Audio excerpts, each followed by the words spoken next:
बिस्मिल्लाहिर्रहमानिर्रहीम अस्सलातु वस्सलामु अलैका या रसूलुल्लाह व अला आलिका व अस्हाबिका या हबीबल्लाह।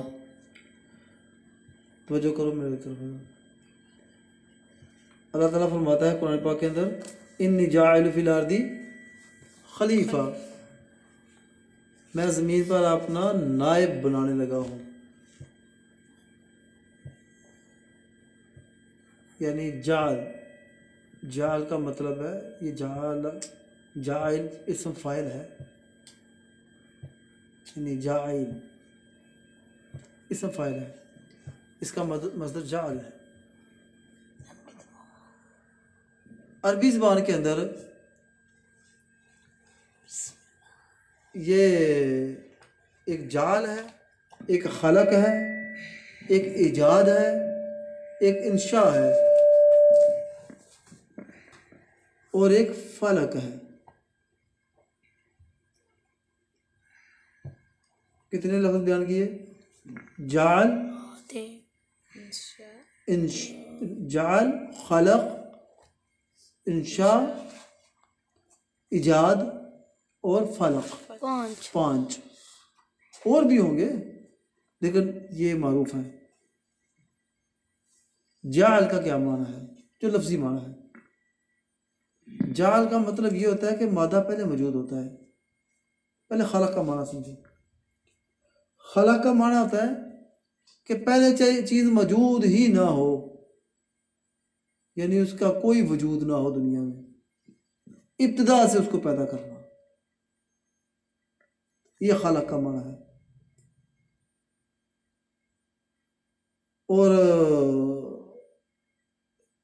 इसको क्या कहते हैं?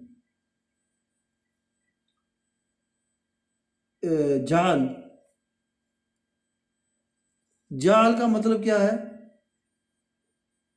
कि चीज़ पहले मौजूद हो, उसको कोई मुकाम दे देना, ओहदा दे देना।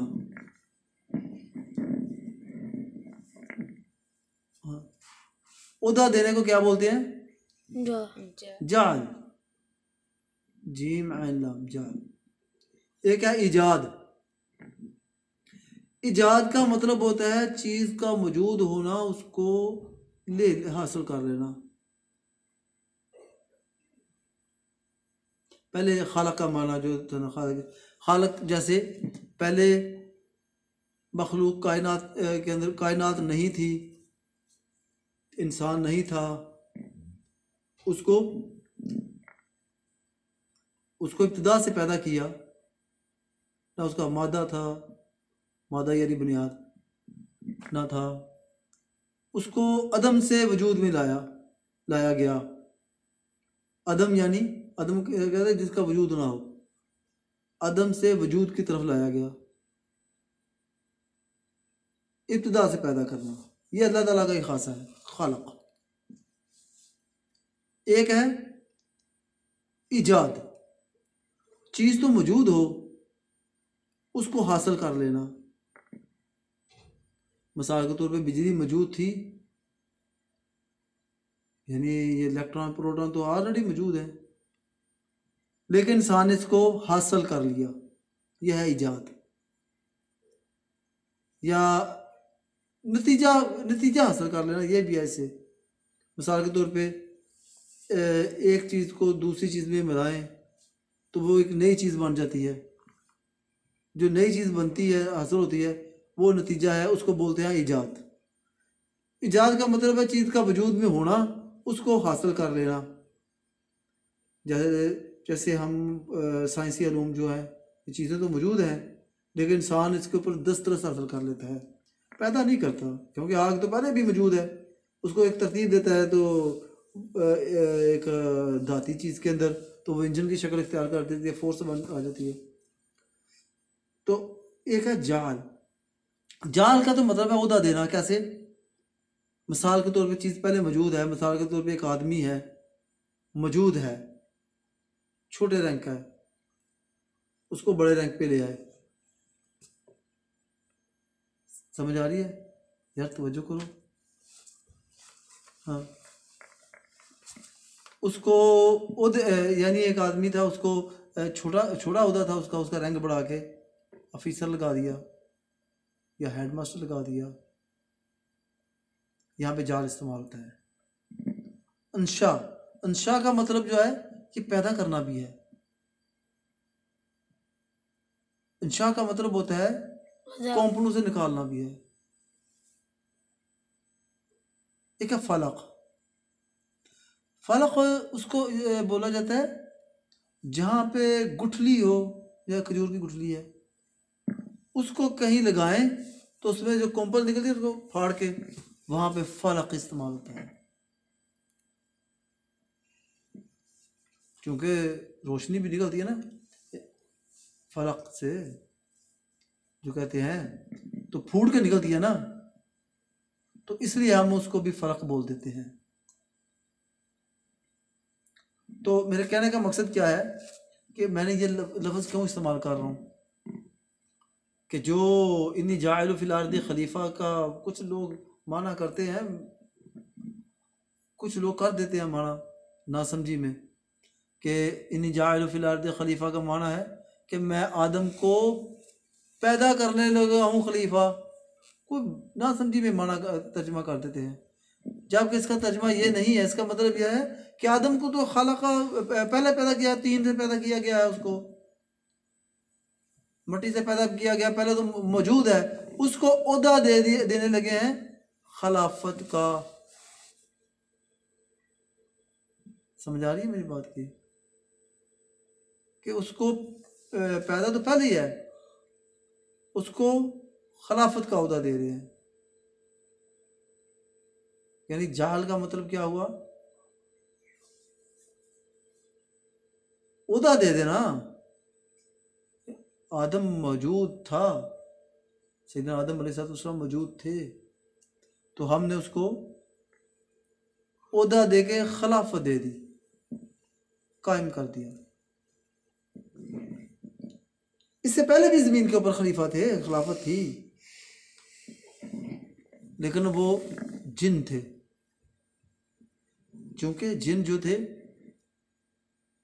अल्लाह ताला ने फरमाया ना, कोई कबीला ऐसा नहीं गुजरा जिसके पास हमने कोई डर सुनाने वाला ना भेजा हो या नबी।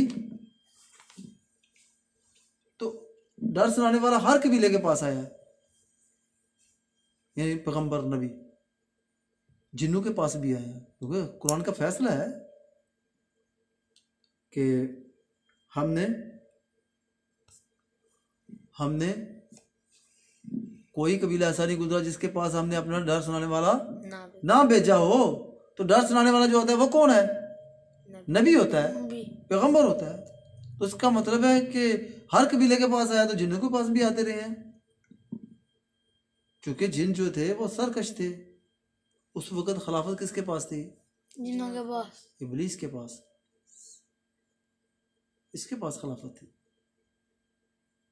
मैं अक्सर सुनता हूँ ना, कुछ लोग जो होते हैं कि वलायत जब मिल जाए तो वो बरी हो जाता है। ऐसे बात नहीं है बेटे, जितना बड़ा ओहदा उतने बड़े मसाइल। समझ आ गई? जितना बड़ा ओहदा जितना बड़ा मकाम। जैसे एक बेवकूफ़ गलती करे तो पूछ कम होती है, अगर अक्लमंद करे तो फिर यही बात है। अगर अल्लाह का वली से कोई गलती हो जाए, तो जैसे एक पैगंबर के खिलाफ भी बद्दुआ की थी एक वली ने, तो उसके बारे में कहा जाता है कि उसको वो जहन्नमी है। क्यों जहन्नमी है? कि जितना बड़ा ओहदा उतनी बड़ी पकड़। जब वलायत मिल जाए तो फिर ज़्यादा अपने आप को झुकाना चाहिए इंसान को। मेरे कहने का मकसद यह है, उस वक्त इब्लीस के पास थी। इसकी मिसाल आपके पास इब्लीस है, क्योंकि वो खिलाफत थी उसके पास, तो अल्लाह ताला ने उस मुकाम से उसको गिराया कि निकल जाओ यहाँ से। उसकी कुछ वजूहात थी, मैं बताऊंगा आगे जाके कि जिन्हों से खिलाफत क्यों ली गई, खिलाफत, और इंसानों के पास क्यों रही खिलाफत, ये मैं बताऊंगा आपको। पहले ये मामले क्या करते थे? जिन अपने नबियों को कत्ल कर देते थे, आपस में भी कत्लो गर्द करते थे, क्योंकि कुरान का फैसला है कि मैं कोई कबीले के अंदर ऐसा कबीला नहीं जिसके पास गुजरा जिसके पास मैं कोई डर सुनाने वाला ना भेजा हो, यानी नबी ना भेजा हो। तो इसका मतलब उनके पास आते रहे हैं, लेकिन वो कुछ तो खून करते थे। तो यही इब्लीस की सरकर्दगी के अंदर फरिश्तों के हुक्म के मुताबिक उनको मारा पीटा, वो भाग गए। तो फिर दोबारा इकट्ठे हो गए, फिर भाग गए, फिर मारा पीटा, फिर भाग गए। फिर अल्लाह ने कहा कि मैं आदम को अब बनाऊंगा। ये तो पहले था, आदम तो पहले पैदा कर दिया गया था, लेकिन खिलाफत नहीं थी। अल्लाह ने कहा कि मैं इसको खलीफा बनाऊंगा। तो जिन्नों को देखा था फरिश्तों ने, ये भी एक वजह थी। एक वजह यह थी कि वो कह रहे हैं कि इंसान, हैवानात तो मौजूद थे इंसान से पहले ज़मीन के ऊपर, तो वो खासा देखते थे कि ये खासे हैं हैवानात के अंदर कुछ तो खून के, तो ये पहले भी जिन कुछ तो खून करते रहे हैं, तो ये आदम भी तो करेगा, क्योंकि इसके अंदर भी खून है, सब कुछ है, हैवानात के इसके अंदर वो चीज़ें पाई जाती हैं, तो ये भी कुछ तो खून करेगा। तो इसलिए उन्होंने बात की थी कि या अल्लाह, तो आदम को बनाएगा तो ये कुछ तो खून करेगा। समझ आ गई? तो अल्लाह ने कहा जो मैं जानता हूँ वो आप नहीं जानते। ये मामला हुआ था। तो यहाँ तक तो बात हो गई। एक मैं बात और करने लगा था कि खिलाफत, इंसान कहते हैं ना, जो मैं अक्सर सुनता हूँ लोगों से कि हम खलीफा हैं ज़मीन के ऊपर, कहते हैं ना, हर इंसान इस दावे का, इस चीज़ का दावेदार है कि मैं खलीफा हूँ, हम खलीफा हैं ज़मीन के ऊपर। अगर सारे इंसान ही खलीफा हैं तो कुरान पाक के अंदर तो ये भी कहा गया है, वो जो कुल औज़ु बिरब्बिन्नास है, कुल औज़ु बिरब्बिल फलक़ मिन शर्रि मा खलक़ व मिन शर्रि गासिक़िन इज़ा वक़ब व मिन शर्रि नफ़्फ़ासाति फ़िल उक़द व मिन शर्रि हासिदिन इज़ा, नहीं, कुल औज़ु बिरब्बिन्नास मालिकिन नास इलाहिन नास मिन शर्रिल वसवासिल खन्नास अल्लज़ी युवस्विसु फ़ी सुदूरिन नासी मिनल जिन्नति वन नास। वो जो वसवसे डालते हैं शयातीन, वो इंसानों में से भी हैं और जिन्नों में से भी हैं।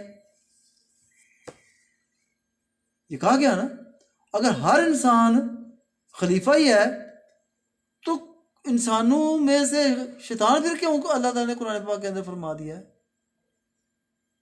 ऐसे है ना, अगर हर इंसान ही खलीफा है तो काफिरों के मतलब क्यों कहा गया कि ये दोज़ख में जाएंगे? अगर हर इंसान ही खलीफा है तो फिर यहूदियों के बारे में क्यों कहा गया ये मगदूब कौम है? हाँ, अगर हर इंसान ही खलीफा है तो ये क्यों कहा गया है कि यहूद नसारा तुम्हारे दोस्त नहीं है? फिर ये भी कहा गया है कि मुशरिकीन को कत्ल करो, ये भी कहा गया है। इसका मतलब है हर आदमी खलीफा नहीं, ये गलत फहमी है हर एक को। ये खिलाफत के हकदार ऐसे होते हैं, खलीफा की औलाद हो सकते हैं लेकिन खिलाफत नहीं है इनके पास, किसी के पास। अगर खिलाफत होती है साहब के पास तो सैयदना नूह अलैहिस्सलाम का बेटा क्यों बहा जाता पानी के अंदर, वो जो डूबा था, गर्क हुआ था। बात मैं ये करने लगा था कि हर इंसान खलीफा नहीं है ज़मीन के ऊपर। एक वक्त में एक ही खलीफा होता है, उसी का हुक्म चलता है। सबसे पहले खलीफा कौन थे इंसानों में? सैयदना आदम अलैहिस्सलाम, ये खलीफा पहले थे, इनका हुक्म था। फिर सैयदना नूह अलैहिस्सलाम आ गए। सैयदना नूह अलैहिस्सलाम आए, खिलाफत थी उनके हाथ में, तो अल्लाह ताला से कहा कि अल्लाह ये कौम नहीं मानती, तो अल्लाह ने कहा नायब हो, गर्क कर दो, तुम नायब हो, गर्क कर दो। तो दुआ की, तो वो कहा कश्ती बनाओ। फिर कश्ती बनाई तो अपने खलीफा था ना, अपने बेटे को भी माफ़ नहीं किया। क्यों? क्योंकि खिलाफत जिसके पास होती है उसके पास कोई अल्लाह का, जब देखो या तो अल्लाह से दुआ ना करो, अगर दुआ कर देते हो तो फिर खिलाफत जो है, या तो फिर खिलाफत छोड़नी पड़ती है या फिर अपनी औलाद छोड़नी पड़ती है। तो सैयदना नूह अलैहिस्सलाम वो कर गुजरे। तो कहने का मकसद है एक वक्त में एक ही खलीफा होता है। जितने भी अंबिया कराम, जैसे सैयदना क्या नाम था उनका, सैयदना वो जो थे, यानी कई अंबिया कराम जिनके सैयदना इब्राहिम अलैहिस्सलाम भी खलीफा ही थे। यानी खिलाफत तमाम अंबिया के हाथ में नहीं आई, अंबिया कराम में से थे। या सैयदना यूनुस अलैहिस्सलाम भी खलीफा थे। ये सारी खिलाफत आती आती, ये नाइब आते आते अल्लाह के रसूल तक आए हैं। अल्लाह के रसूल के भी आया कि आज चाहे तो हम पहाड़ों को ये एक कर देते हैं। तो अल्लाह के रसूल ने फरमाया हाँ मैं खलीफा तो हूँ, लेकिन रहमतुल लिल आलमीन, रहमतुल लिल आलमीन। तो फिर उसके बाद अंबिया कराम के नायब, जो नायब हैं वो ज़मीन के ऊपर खलीफा है। सारे इंसान खलीफा नहीं है, ये दावा गलत है। हर आदमी कहता है कि मैं मस्जूद मलाइका हूँ।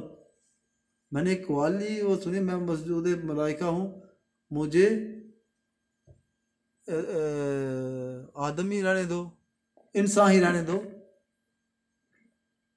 ये मैंने सुनी है, वो कवाली के अंदर मैंने एक सुना है। तो मैं उसके ऊपर गौर कर रहा था कि किस किस्म की फजूल कर रहा है, किस चीज़ का ये दावा कर रहा है कि मैं मस्जूद मलाइका हूँ। क्या तुम सारे सजदे के लायक हो?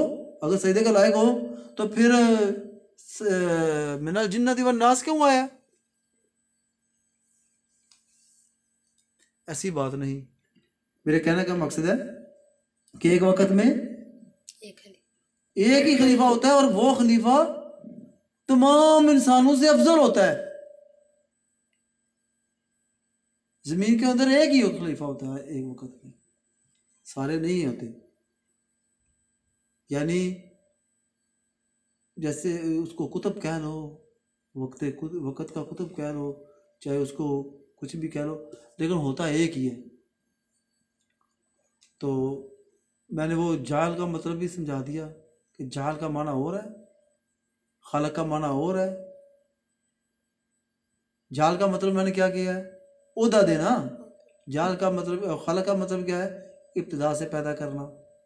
और आगे इंशा है, फलक है, इजाद है। इनके माने भी मैंने बता दिए। अब दूसरी बात मैं जो कर रहा था कि खिलाफत तमाम इंसानों के पास नहीं। जो ये समझते हैं ना कि ज़मीन पर इंसान खलीफा है, तो फिर कुरान पाक की मैंने वो आयत का हवाला भी दे दिया कि सारे नहीं हैं।